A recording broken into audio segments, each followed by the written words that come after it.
करिश्मा ने अब सारी हदें पार कर दी हैं। उसका जुनून इस कदर बढ़ गया है कि वो किसी भी हद तक गिरने को तैयार है।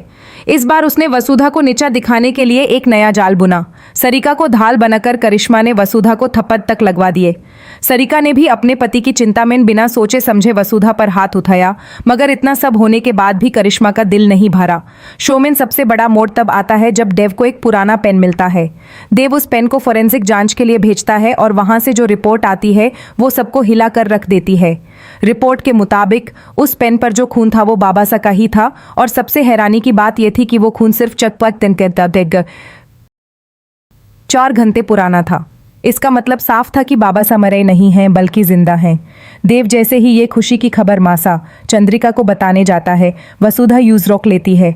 वसुधा का कहना है कि अभी मासा को बताना ठीक नहीं होगा क्योंकि करिश्मा हर जगह नजर रख रही है।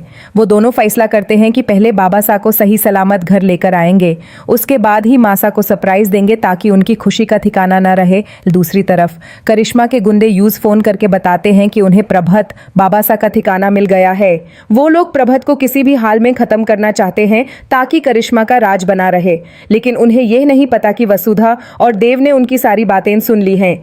अब शुरू होता है चोर सिपाही का असली खेल, जहां दिमाग की जंग होने वाली है। गुंडों ने प्लान बनाया है कि वो मंदिर में बाबासा को पकड़ेंगे।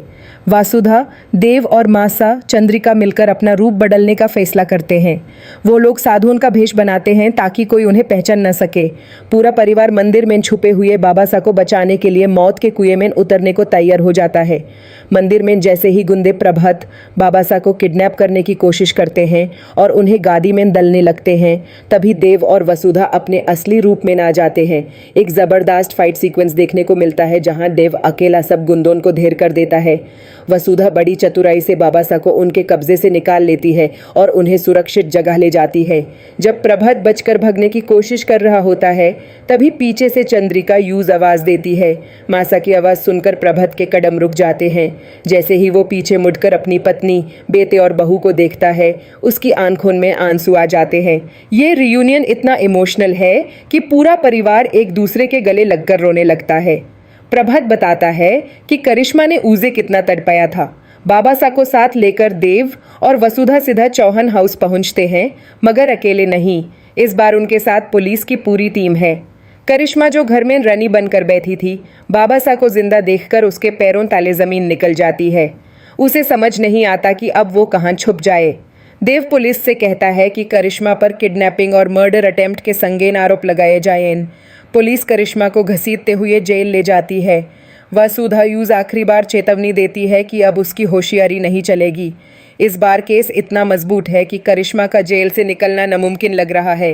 परिवार के हर सदस्य ने करिश्मा के खिलाफ गवाह बनने की ठान ली है ताकि उसे कड़ी से कड़ी सजा मिल सके और बाबासा को इंसाफ मिले। करिश्मा जेल तो चली गई है, मगर सवाल ये है कि क्या वो वाकई सुधर जाएगी। शो में अक्सर देखा गया है कि वो हर बार बच निकलती है। क्या इस बार वसुधा कोई ऐसा परमानेंट इलाज करेगी जिससे करिश्मा कभी वापस ना आ सके। बाबासा की वापसी से चौहान परिवार में खुशियां तो लौटी हैं, मगर दुश्मनी का ये नया चैप्टर अभी भी अधूरा लग रहा है।